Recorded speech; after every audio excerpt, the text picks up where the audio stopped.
پڑوسی, ہمیں خود اس پر خود کرنا چاہیے, ہمیں خود سوچنا چاہیے. اگر اسی طرح گھر میں کوئی وقت ہے بے وقت ہے کوئی پتہ نہیں ہے, ہمارا جو گھر ہے جی ہم جو چاہیں کریں, جو بھی چاہیں گے وہ دم مچانا شروع کر دیں گے, کبھی رات کو کبھی دن میں, کبھی رات کو کام شروع کر دیں گے, پڑوسیوں کا ایذا ہوتی ہے. فرمایا بعض لوگ رات کے وقت گھر میں اپنا کام شروع کر دیتے ہیں, اگرچہ یہ گناہ نہیں ہے مگر رات کے وقت اپنے گھر میں ایسے کام کرنے سے پڑوسیوں کی نیند میں خلل آ سکتا ہے, ان کے لیے پریشانی بن سکتی ہے, تو ایسا کام نہ کیا جائے. اسی طرح کسی کے ہاں شادی بیاہ ہو تب گویا پڑوسیوں کی نیند تو حرام ہی ہو جاتی ہے, پڑوسی سو سکتا ہی نہیں ہے. شادی بیاہ جو شروع ہو گئے, اب گھر میں میوزک بجایا جاتا ہے جو کہ بذات خود ایک گناہ ہے, اور اس کے سبب دوسروں کو ایذا پہنچانا یہ بھی گناہ, اور اس کی وجہ سے تکلیف ہوتی ہے, چھوٹے بچوں کی نیند اڑ جاتی ہے, گھر کے معاملات خراب ہوتے ہیں, لیکن اس طرف کون توجہ دے. ام المومنین حضرت ام سلمہ رضی اللہ تعالیٰ عنہ فرماتی ہیں ایک ہمسائے کی بکری ہمارے گھر میں داخل ہو گئی. یہ ام المومنین ہیں حضرت ام سلمہ رضی اللہ تعالیٰ عنہ. سنیے, فرماتی ہیں ایک ہمسائے کی بکری ہمارے گھر آ گئی, اس نے روٹی منہ میں اٹھا لی, چنانچہ میں بکری کی طرف گئی اور میں نے بکری کے جبڑے سے روٹی کھینچ لی. سرکار علی وقار مکی مدنی تاجدار صلی اللہ علیہ وسلم نے مجھے ایسا کرتے دیکھ لیا اور فرمایا ام سلمہ بکری کو تکلیف دینا تجھے امان نہ دے گا, کیونکہ یہ بھی ہمسائے کو تکلیف دینے سے کچھ کم نہیں. یعنی پڑوسی کی بکری کو تکلیف دی. پھر آقا صلی اللہ علیہ وسلم نے فرمایا یہ بھی پڑوسی کو تکلیف دینے کی مثال. اللہ پاک ایک نیک بندے کے گھر میں ایک مرتبہ چوہے آ گئے. احیاء العلوم کے اندر امام غزالی رحمہ اللہ اس واقعے کو نقل کیا. ان کے گھر میں چوہے آ گئے, ان کے دوستوں نے مشورہ دیا کہ آپ اپنے گھر میں بلی رکھ لیں, بلی رکھ لیں گے یا تو چوہوں کو کھا لے گی یا وہ اپنی آواز نکالے گی تو چوہے خود بخود ادھر ادھر ہو جائیں گے. ان بزرگ رحمۃ اللہ نے بڑی پیاری بات ارشاد فرمائی. امام غزالی کہتے ہیں فرمایا مجھے اس بات کا خوف ہے کہ بلی کی آواز کو سن کر چوہے پڑوسیوں کے گھر میں گھس جائیں گے, یوں میں پڑوسیوں کے لیے وہ بات کیسے پسند کروں جو میں اپنے لیے پسند نہیں. اللہ اکبر. ہمارے بزرگوں پر اللہ عز و جل رحمت فرمائے. یہ تقوی و پرہیزگاری کے کیسے امام تھے, کیسی مثالیں ہمارے لیے چھوڑ گئے ہیں. اور افسوس کہ آج کل ہمارے ہاں تو پڑوسیوں کے لیے پسند ہی وہ کیا جاتا ہے جو خود کو پسند نہ ہو. مجھے جو پسند نہیں ہے پڑوسیوں کے ساتھ وہی ہونا چاہیے. میں نے اپنی جگہ تھوڑی گھیرنی ہے تو پڑوسی کی جگہ میں گھیر لوں, اور میری جگہ کوئی پڑوسی نہ گھیرے. یعنی جو چیز اپنے لیے ناپسند ہے پڑوسیوں کے لیے آج کل وہی پسند کیا جاتا ہے.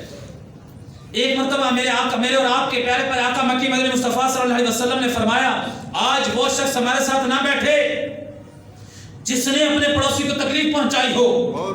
ایک شخص نے عرض کیا میں نے اپنے پڑوسی کی دیوار کے نیچے پیشاب کیا تھا. حضور جان کائنات صلی اللہ علیہ وسلم آپ جان کائنات فخر موجودات صلی اللہ علیہ وسلم نے فرمایا آج تم ہمارے ساتھ نہ بیٹھو. اللہ اکبر. وہ لوگ جو پڑوسیوں کو تکلیف پہنچاتے اور اس کی کچھ پرواہ نہیں کرتے, وہ ذرا غور فرمائیں کہ وہ شخص جس نے پڑوسی کے حقوق کے معاملے میں لاپرواہی کا معاملہ کیا ہے, رحمت بن کر آنے والے نبی مکی مدنی مصطفیٰ صلی اللہ علیہ وسلم نے اسے اپنے پاس بٹھانا منظور نہ فرمایا. اب ذرا تصور تو جمائیے, ذرا غور تو کیجئے, ذرا وہ منظر اپنی آنکھوں میں تو لائیے کہ قیامت کا دن ہوگا, قیامت کا دن ہوگا جب کوئی حال پوچھنے والا نہ ہوگا. ماں اکلوتے بیٹے کو چھوڑ دے گی, باپ بیٹوں سے دور بھاگ رہا ہوگا, بھائی سے دامن چھڑا رہا ہوگا, عزیز دوست دوسرے دوست سے جدائی اختیار کرنا چاہ رہے ہوں گے. اس وقت جب ایک رشتہ دار دوسرے رشتہ دار کا نیکیوں کے لیے گریبان پکڑ رہے ہوں گے, اس وقت ہم گناہگاروں کے پاس بس ایک ہی سہارا ہے, ایک ہی سہارا ہے, حضور جان کائنات صلی اللہ علیہ وسلم کا سہارا ہے, حضور کی شفاعت کا سہارا ہے. بخشوانے والے آقا, امت کے بخشوانے والے آقا مکی مدنی مصطفیٰ صلی اللہ علیہ وسلم کا دامن ہی ہے کہ جہاں ہم نے چھپنا ہے. لیکن اگر ہم نے پڑوسیوں کو ایذا دی ہوئی, پڑوسیوں کو تکلیف دی ہوئی, اور خدا نہ خواستہ حضور جان کائنات نے فرما دیا کہ ہمارے پاس وہ نہ بیٹھے جس نے پڑوسیوں کو ایذا پہنچائی ہے, تو ذرا سوچو تو صحیح, پھر ہم کس کے پاس جائیں گے, پھر ہم کس کو اپنا حال سنائیں گے, پھر کس کو دعوت کے لیے بلائیں گے, پھر کس کو کہیں گے کہ ہماری شفاعت کرے, پھر کس کو کہیں گے ہمارا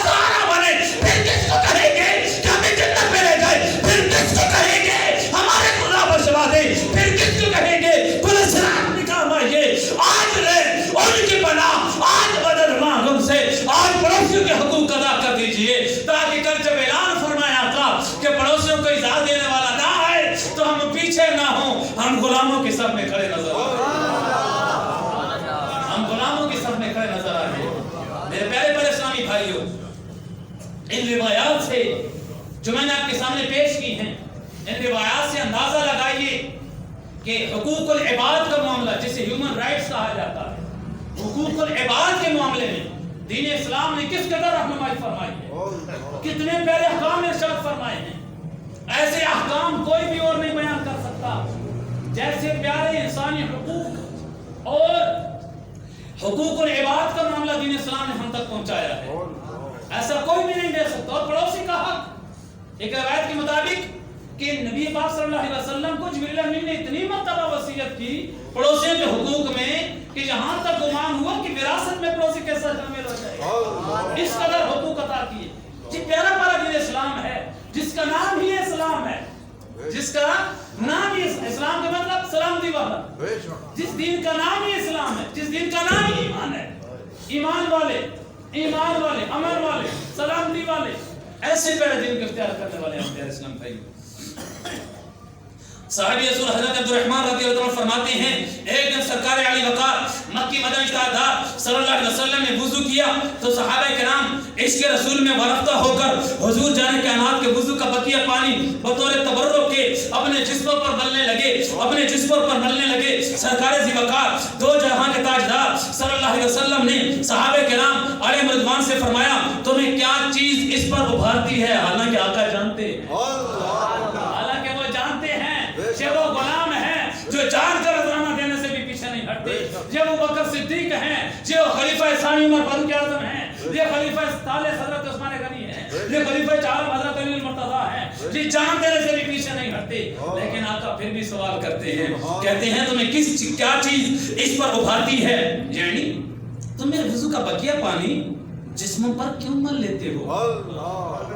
صحابہ کرام نے عرض کیا اللہ پاک اور اس کے رسول صلی اللہ علیہ وسلم کی محبت، یعنی یا رسول اللہ صلی اللہ علیہ وسلم آپ ہمارے محبوب ہیں، ہمارے دلوں کا چین ہیں، جو پانی آپ کے جسم اطہر سے مس ہو جاتا ہے ہمیں وہ پانی بھی پیارا ہے، اس لیے ہم اس پانی کو جسم پر لگا لیتے ہیں۔ صحابہ کرام علیہ رضوان کا جواب سن کر سرکار مدینہ راحت قلب و سینہ فیض گنجینہ صاحب معطر پسینہ صلی اللہ علیہ وسلم نے ارشاد فرمایا جسے یہ پسند ہو کہ اللہ اور رسول سے محبت کرے یا اللہ اور رسول اس سے محبت کریں تو وہ جب بات کرے تو سچی بات کرے، جب اس کو امانت دی جائے تو امانت داری کا خیال رکھے اور اپنے پڑوسی کے ساتھ اچھا پڑوس نبھائے۔ جو شخص چاہتا ہے کہ اللہ اور رسول اس سے محبت کرے، جب وہ اللہ اور رسول سے محبت کرے تو وہ تین باتوں کا خیال رکھے۔ نمبر ایک، وہ جب بات کرے تو سچی بات کرے۔ نمبر دو، جب اس کو امانت دی جائے تو امانت داری کا خیال رکھے۔ اور نمبر تین، اپنے پڑوسی کے ساتھ اچھا برتاؤ کرے۔ حکیم الامت حضرت مفتی احمد شاہ خان علیہ رحمۃ الرحمان فرماتے ہیں، اس حدیث پاک کی شرح میں فرماتے ہیں مطلب یہ ہے کہ ہمارے غسالہ یعنی وضو کے باقی پانی کو بطور تبرک استعمال کرنا منع نہیں، بیکار نہیں، تمہیں یہ بھی نفع دے گا، تمہیں یہ بھی برکت دے گا، مگر اللہ پاک اور اس کے رسول کی محبت کے لیے صرف یہ عمل کافی نہیں ہے بلکہ اللہ اور رسول کی محبت کے لیے ان کی اطاعت و فرما برداری بھی ضروری ہے۔ مفتی صاحب وزیر فرماتے ہیں یہ تین کام یعنی ہمیشہ سچ بولنا، امانت ادا کرنا اور پڑوسی کے ساتھ نیک سلوک کرنا، یہ تینوں کام معاملات کی درستی کی جڑ ہے۔ جو یہ درست کر لیتا ہے اس کے سارے معاملات درست ہو جائے گا۔ عاشقان رسول، ہم نے ہرگز پڑوسی کو تکلیف نہیں پہنچانی۔ اس کے ساتھ یہ بھی ذہن بنا لیجئے کہ اگر خدا نہ خواستہ ہمارا پڑوسی ہمیں تکلیف پہنچاتا ہے تو ہم نے اسے معاف کر دینا ہے، ہم نے اس کا خیال رکھنا ہے۔ حضرت ابو ہریرہ رضی اللہ عنہ بہت مشہور صحابی رسول رضی اللہ عنہ ہیں، رسول بے مثال بی آمنہ کے لال صلی اللہ علیہ وسلم نے حضرت ابو ہریرہ رضی اللہ عنہ کو 4 نصیحتیں فرمائیں اور فرمایا یا ابا ہریرہ، اے ابو ہریرہ، کن ورعن تکن عابد الناس، پرہیزگار بن جاؤ، لوگوں میں سب سے زیادہ عبادت گزار بن جاؤ۔ دوسری نصیحت کرتے ہوئے ارشاد فرمایا وحب للناس ما تحب لنفسک، لوگوں کے لیے وہ پسند کرو وحب للناس ما تحب لنفسک، جو چیز تم اپنے لیے پسند کرتے ہو۔ تیسری نصیحت ارشاد فرمائی وہ احسن مجاورتا من جاورک تکن مسلمہ، اور اپنے پڑوسی کے ساتھ نیک سلوک کرو، سلامتی والے مسلمان ہو جاؤ گے۔ اور چوتھی نصیحت ارشاد فرمایا وہ عقل الضحکہ، اے ابو ہریرہ ہنسنا کم کر دو، فإن کثرۃ الضحک یمیت القلب، بے شک زیادہ ہنسنا دل کو مردہ کر کے رکھ دیتا ہے۔ پہلے اسلام بھائیوں، اللہ پاک کی رضا کے لیے پڑوسی کے حقوق ادا کرنا، پڑوسی کے ساتھ نیک سلوک کرنا بہت ضروری ہے۔ حضرت عبداللہ بن مسعود رضی اللہ عنہ فرماتے ہیں ایک شخص نے بارگاہ رسالت میں عرض کیا یا رسول اللہ صلی اللہ علیہ وسلم مجھے کیسا پتہ چلے کہ میں اچھائی کر رہا ہوں یا برائی کر رہا ہوں؟ یعنی مجھے تو اپنے سارے کام اچھے لگتے ہیں، مجھے تو یہی لگتا ہے کہ میں سارے کام اچھے کر رہا ہوں، تو مجھے یہ کیسے پتہ چلے گا کہ میں یہ کام اچھے کر رہا ہوں یا کام برے کر رہا ہوں؟ نبی رحمت شہنشاہ نبوت صلی اللہ علیہ وسلم نے فرمایا جب تم اپنے پڑوسی کو یہ کہتے سنو کہ تم نے بھلائی کی تو واقعی تم نے بھلائی کی، اور جب تم پڑوسی کو کہتے سنو کہ تم نے برائی کی تو واقعی تم نے برائی کی۔ اے عاشقان رسول ذرا پڑوسی کی اہمیت کا اندازہ لگائیے، گویا پڑوسی ہمارے کردار کی سند ہے، ہمارا کریکٹر سرٹیفکیٹ ہمارا پڑوسی ہے کہ ہمارا کس طرح کا انداز ہے۔ محفل میں لوگ ہمارے ہاتھ چومیں، ہمیں عزت دیں، سر آنکھوں پر بٹھائیں، تو یہ ہمارے اچھے ہونے کی سند نہیں ہے۔ اگر ہم اچھے ہیں یا برے ہیں اس کا فیصلہ ہمارے پڑوسی کی زبان کرے گی، لہذا ہمارا پڑوسی ہمارے کردار کی سند یعنی کریکٹر سرٹیفکیٹ ہے۔ مگر افسوس اب لوگ پڑوسی کو زیادہ آسان لیتے ہیں، زیادہ تر آدمی باہر تو سنبھل کر رہتے ہیں مگر پڑوسی کے معاملے میں سستی کا شکار ہو جاتے ہیں۔ حضرت عقبہ بن عامر رضی اللہ عنہ سے روایت ہے اللہ پاک کے آخری نبی رسول ہاشمی صلی اللہ علیہ وسلم نے فرمایا قیامت کے دن پہلے جھگڑے والے دو پڑوسی ہوں گے، یعنی قیامت کے دن سب سے پہلے پڑوسیوں کے جھگڑے کا فیصلہ سنایا جائے گا۔ سلطان المفسرین حضرت عبداللہ بن عباس رضی اللہ عنہ فرماتے ہیں زمانہ جاہلیت میں لوگوں کی 3 اچھی عادتیں تھیں۔ جب ان کے ہاں مہمان آتا تو وہ مہمان نوازی میں پوری کوشش کیا کرتے تھے۔ کسی کی زوجہ بوڑھی ہو جاتی تو وہ اسے طلاق نہ دیتا بلکہ اپنے ساتھ رکھتا کہ کہیں بیچاری بے سہارا نہ رہ جائے۔ اور تیسرا، اگر ان کے پڑوسی پر قرضے کا بار آ جاتا، پڑوسی کسی مصیبت میں پڑ جاتا تو پڑوسی کا قرضہ اتروانے یا مصیبت سے نکالنے کی بھرپور کوشش کیا کرتے تھے۔ اے عاشقان رسول، جو زمانے کی بات ہے، جو زمانے کے لوگوں کی عادت ہے، جس زمانے کو آج بھی لوگ زمانہ جاہلیت کہتے ہیں، اور آج افسوس کی بات ہے کہ ہمارے یہاں بعض نادان پڑوسی کو معاذ اللہ دبانے کی کوشش کرتے ہیں، پڑوسیوں کے ساتھ حسد کرتے ہیں، ان کی کامیابی سے ان کی ترقی سے جلتے ہیں، اپنا سینہ جلاتے رہتے ہیں۔ افسوس علم دین سے دوری کے سبب ہمارا معاشرہ پڑوسیوں کے معاملے میں گویا زمانہ جاہلیت کے لوگوں سے بھی بہت پیچھے جا رہا ہے۔ اللہ پاک ہمیں ہدایت نصیب فرمائے۔ کاش ہم مسلمان اپنے نبی مکی مدنی رسول ہاشمی صلی اللہ علیہ وسلم کی بتائی ہوئی تعلیمات کو دل سے اپنا لیں، کاش ہم علم دین سیکھیں، تو پھر اس معاشرے کو کوئی زمانہ جاہلیت نہیں کہے گا بلکہ زمانہ عمل کہے گا، زمانہ ترقی کہے گا۔ حضرت عبداللہ بن عباس رضی اللہ عنہ سے روایت ہے اللہ پاک کے آخری نبی رسول ہاشمی صلی اللہ علیہ وسلم نے فرمایا مومن وہ نہیں جو خود سیر ہو جائے اور اس کے برابر کا پڑوسی بھوکا رہے۔ میرات المناجی میں اس حدیث پاک کے تحت ہے جس بندے کا پڑوسی بھوکا رہ جائے اگر تو اسے اپنے پڑوسی کی بھوک اور محتاجی کی خبر ہو تب تو یہ بندہ بے مروت ہے کہ اس نے اپنے پڑوسی کا خیال نہیں رکھا، اگر اسے اپنے پڑوسی کے متعلق خبر ہی نہیں تو یہ پھر بھی لاپرواہ ہے کہ اسے اپنے پڑوسی کا خیال رکھنا چاہیے تھا۔ عاشقان رسول یہ بھی آج ہمارا معاشرہ ہے، اس کا ایک سلگتا سا مسئلہ ہے۔ آج کل عالمی سطح پر گلوبل ویلیج یعنی عالمی گاؤں بنانے کے چرچے ہیں، شاید اسی کے لیے غالباً اسمارٹ فون بھی ایجاد کیا گیا، انٹرنیٹ ایجاد ہوا، آدمی دنیا کے کونے میں بیٹھا ہوا چند منٹ کے فاصلے میں دنیا کے دوسرے کونے سے خبریں معلوم کر سکتا ہے۔ مگر افسوس دنیا کو گلوبل ویلیج بنانے کے چکروں میں ہم اپنے پڑوسیوں کو بھول گئے ہیں، ہمیں ان کی کوئی خیر خبر نہیں، ہمیں اپنے پڑوسیوں کے متعلق اطلاع نہیں۔ اپنے کمرے کے ساتھ والے کمرے میں کیا معاملات ہیں اس کا ہمیں پتہ نہیں، ماں کی طبیعت کیسی ہے اس کا ہمیں پتہ نہیں، والد صاحب کا کیا حال ہے ہمیں کوئی پتہ نہیں، معلوم ہی نہیں ہوتا۔ بے قدری اولاد پاس بیٹھنا تو دور کی بات، چند لمحوں کے لیے رک کر حال احوال پوچھنا بھی گوارا نہیں کرتی، بس ایک دوڑ لگی ہے اور سب اپنی اپنی زبان میں دنیا میں دوڑتے چلے جا رہے ہیں۔ کیا یہ ہے گلوبل ولیج؟ کیا یہ ہے بڑا گاؤں؟ کیا یہ ہے گلوبل ولیج؟ آئیے اسلام کی روشن تعلیمات آپ کو کتنا پیارا نظام دیتی ہیں۔ الحمدللہ عز و جل، اسلام وہ پاکیزہ دین ہے جس نے انسان کو انسان سے توڑا نہیں جوڑا ہے۔ گلوبل ولیج کے نام پہ آپ بیٹھے ہیں لیکن آپ کو اپنے پڑوسی کا پتہ نہیں ہے، آپ کو اپنے ماں باپ کا پتہ نہیں ہے، آپ کو اپنے کمرے سے جڑے ساتھ والے کمرے کا پتہ نہیں ہے۔ یہ کیسا گلوبل ولیج ہے؟ اسلام کی پہلی تعلیمات ہیں کہ اسلام نے انسان کو دوسرے انسان کے ساتھ جوڑا ہے، دلوں میں محبتیں ڈالی ہیں۔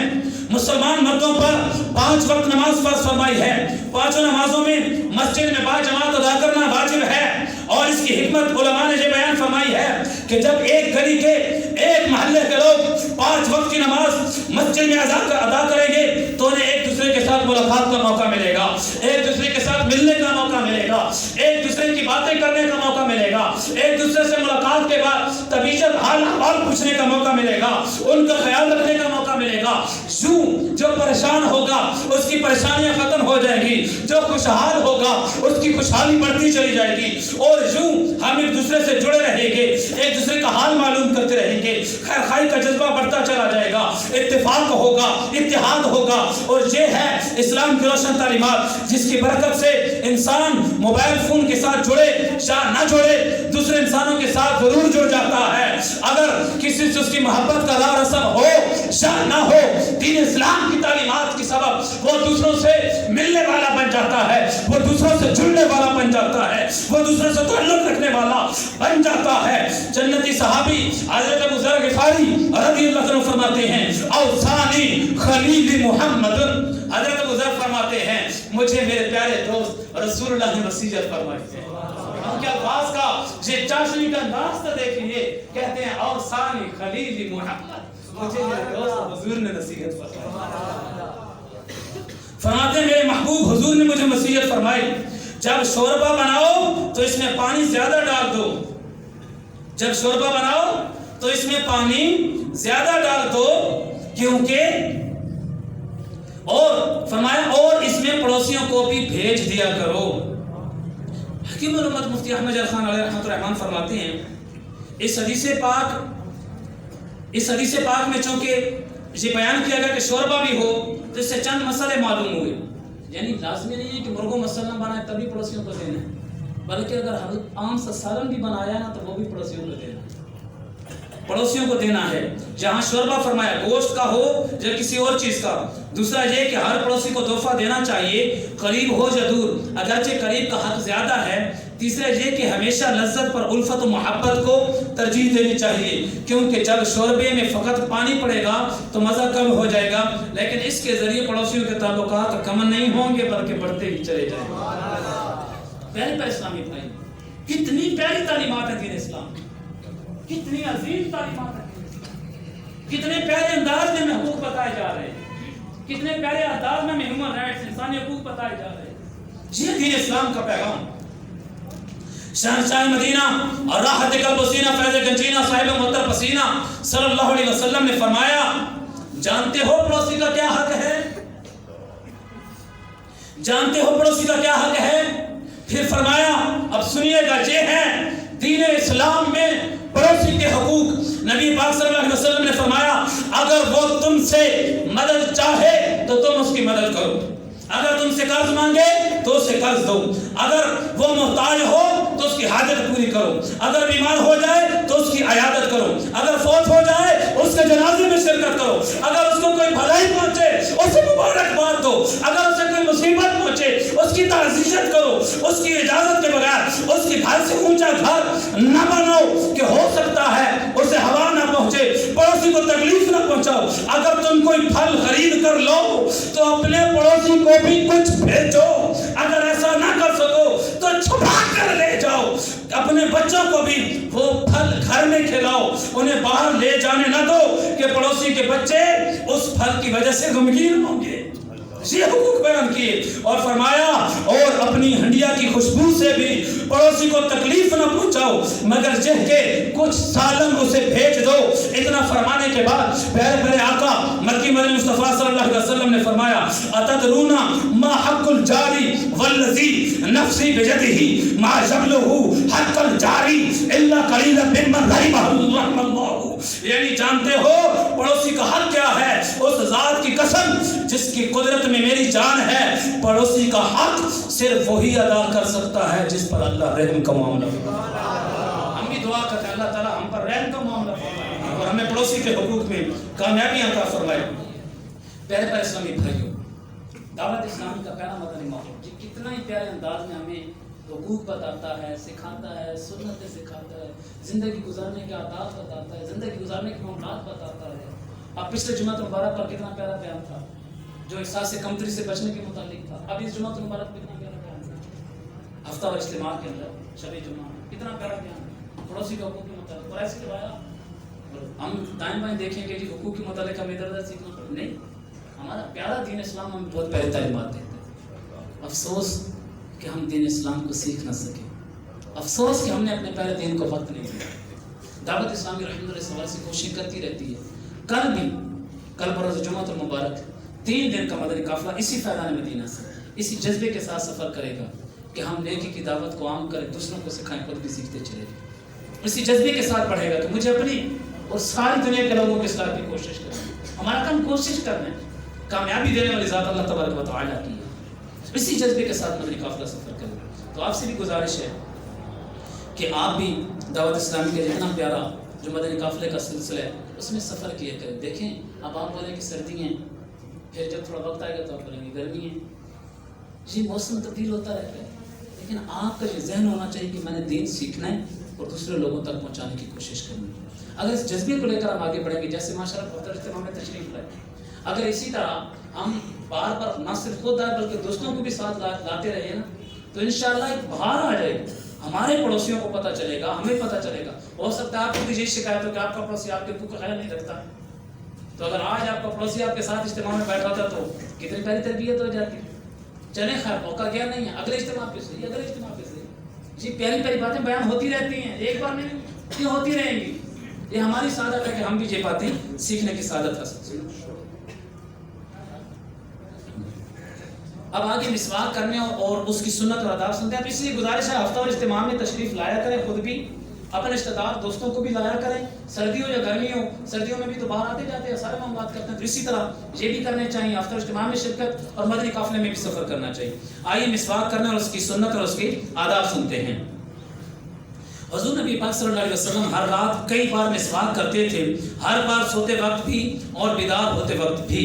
بغیر اچھی نیت کے مسواک کرنے سے طبعی فوائد حاصل ہوں گے مگر ثواب نہیں ملے گا۔ اگر اچھی نیت نہ ہوئی، صرف دانت صاف کرنے کی نیت ہوئی، دانت صاف کر رہا ہوں، تو اب یہ ایسا معاملہ کہ بغیر اچھی نیت کے مسواک کرنے سے طبعی فوائد حاصل ہوں گے مگر ثواب نہیں ملے گا۔ مثلا وضو کے لیے مسواک کرنا ہو تو یوں 3 نیتیں کر لیجیے، رضا الہی، سنت کی ادائیگی اور ذکر و درود کے لیے منہ کو پاکیزہ کرنے کی غرض سے مسواک کروں گا۔ مشائخ کرام فرماتے ہیں جو شخص مسواک کا عادی ہو مرتے وقت اسے کلمہ پڑھنا نصیب ہو جاتا ہے۔ سیدنا امام شافعی فرماتے ہیں 4 چیزیں عقل بڑھاتی ہیں: فضول باتوں سے بچنا، مسواک کرنا، نیک لوگوں کی صحبت اور اپنے علم پر عمل کرنا۔ مسواک پیلو یا زیتون یا نیم وغیرہ کی کڑوی لکڑی کی ہو، مسواک کی موٹائی چھنگلیاں یعنی چھوٹی انگلی کے برابر ہو، مسواک 1 بالش سے زیادہ لمبی نہ ہو ورنہ اس پر شیطان بیٹھتا ہے۔ مسواک تازہ ہو تو بہتر ورنہ کچھ دیر پانی کی گلاس میں بھگو کر نرم کر لیجیے۔ مناسب ہے کہ اس کے ریشے روزانہ کاٹتے رہیے۔ دانتوں کی چوڑائی میں مسواک کیجیے، جب بھی مسواک کرنی ہو کم از کم 3 مرتبہ کیجیے۔ مختلف سنتیں سیکھنے اور سکھانے کے لیے مکتبۃ المدینہ کی بہار شریعت جلد 3 سے حصہ 16 اور شیخ طریقت امیر اہل سنت امیر دعوت اسلامی حضرت علامہ مولانا ابو بلال محمد ریاض ستار قادری اور رضا بن زید احمد برکاتہ العالیہ کی 91 یعنی 91 صفحات کا رسالہ 550 سنت و آداب یعنی 505 وہ باتیں جس کے ذریعے ہم حضور صلی اللہ علیہ وسلم کے بتائے ہوئے انداز میں زندگی گزار سکیں۔ وہ باتیں، ایک کتاب کا نام ہے 550 سنت اور آداب، خرید فرمائیے اور پڑھیے۔ سیکھنے سنتیں